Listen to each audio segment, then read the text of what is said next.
ground basics. What is needed to even get trademarked? Is that a simple process? Is that complicated? Do you just need your business information? What goes into it there? Recently, there's constant changes, but the most recent one we did a couple of weeks ago, what they're going to request is once you do receive your filing from the attorney, it's going to have what your word mark is of how it's spelt. Okay, and you have to, whether it's all caps or the first letter cap, so forth and so on, you have to input the brand name that you registered, and it matches whatever your trademark it has been submitted. Okay. You basically also have to supply imagery. You want to make sure you have images of your product, preferably lifestyle images. I mean, like real life, proof of life imagery of the particular product. And then it starts getting into selecting the category that you're looking to sell in. This can obviously be changed as well. They don't really hold to it, but it's also just part of a process there to kind of go to the next steps. What I have noticed more recently than not is if you are a manufacturer, they want to see proof of purchase of goods, so like an invoice of so that way they know that you're a legit product or brand, as well as link to website. Sometimes that's more optional than anything. If you're selling in channel or you're selling outside of channel, it is also one of the requested questions. Whether you sell on Amazon or not, I haven't seen any denied because you're selling on other channels. They just want to have a broad spectrum of where else is your product, whether other companies, whether I guess you, people can use your trademark. They ask if people already have authority to use the likeness of your brand, and just kind of qualifying questions, normal questions. But for the most part, the upload is product imagery, from what I've seen, as well as more of proof of product. So an invoice, you can kind of black out all the pricing. They don't really need to see that. And like I said, it's a pretty fairly seamless process after that point. After you submit that, it takes I think 72 hours to 3 to 5 business days is what I've seen. Then come back and whether well, one thing that they did add in there, I forgot to mention, was they'll since they are in partnership with the USPTO, is they send a request to the filing attorney. Okay. And that request is an authorization code. Okay. And it's just a whole big sequence of authorization, code, googly got numbers. It comes to that registrar and attorney. The attorney then forwards it to the appropriate, contact that they have. And then Amazon requests that in a support ticket. And then you submit that, just the authorization code, and that completes your registration. One thing to note about that, Pete, is the person that puts the verification code into the case must be the super admin or the person that the brand that is the owner of the brand registry account. I've had other people in an organization try to put that code in, and it's actually gotten rejected because it wasn't coming from the owner.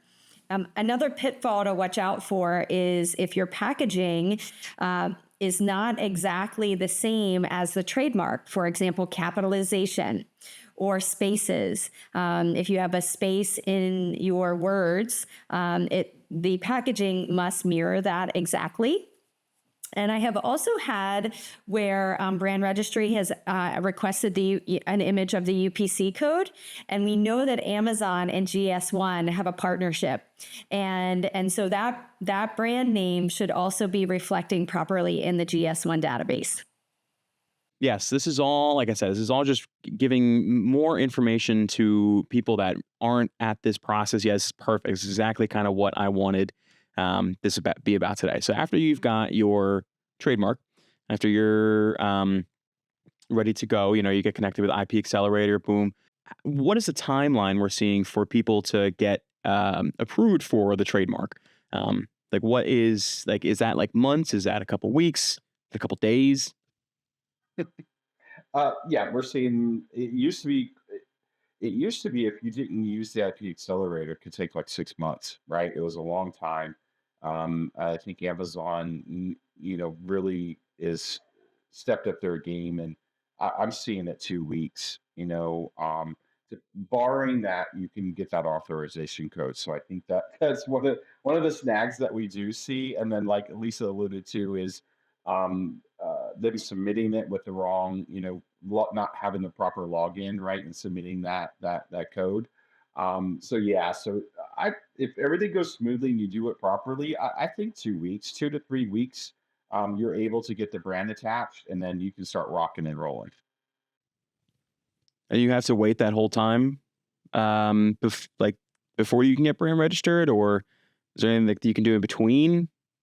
Well, Pete, what happens? So if you didn't go through that process right now, and you're in Seller Central and you want to create a product, and you start loading everything up, it's going to ask you for a brand name, right? And if that brand name's not attached to you, it'll pop up saying the brand's not registered, or it won't. It'll try to Hmm. force you most likely to do like generic, and that is definitely not what you want to do. You don't want to get into that hole, right, Lisa? Yeah. Absolutely.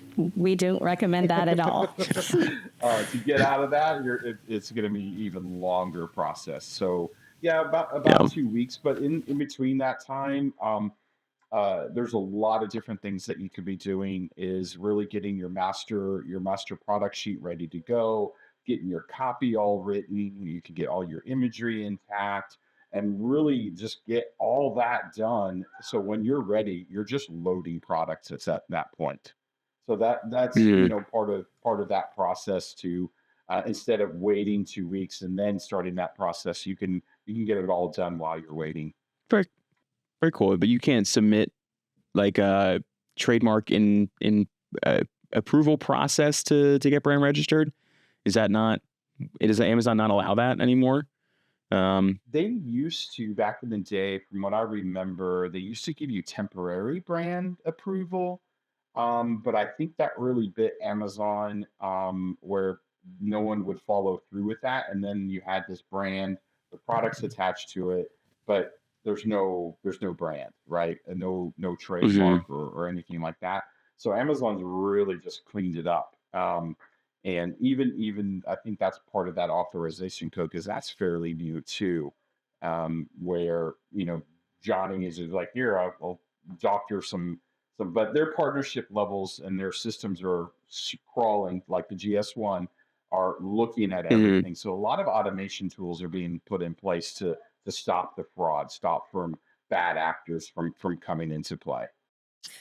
One thing that you should watch out for is if you have created the ASINs before you have gotten the trademark and brand registry, sometimes those ASINs don't connect to the brand properly. And there is a secret, what we call a node in the back end that we do not have access to, only Seller Help does, that can go back and reconnect any ASIN to your brand node. There's an option to do that. You can create a case in the advertising portal. And often we'll see that where the brand is not linking to the storefront. And that's an indicator that your brand node is not correct. And then you can also make that case as a technical case in brand registry to fix any ASINs that are not connected to your brand. If you are a new seller and you have not created ASINs, we do recommend just waiting that 2 week time period and putting those ASINs in after you have the brand registry Mhm. connected. It just makes things a little bit easier, but it really depends on your timeline. Yeah, it sounds like it's the first step before listing a product, like products, is going to be this getting brand registered, so you don't have to go through all this hassle, jump through all these extra hoops. But yeah, I guess you're right. It does depend on if you're. I guess if you're trying to get things out quicker, but at that point, like, do you want a rush job or do you want it done right, kind of thing. So interesting. All right.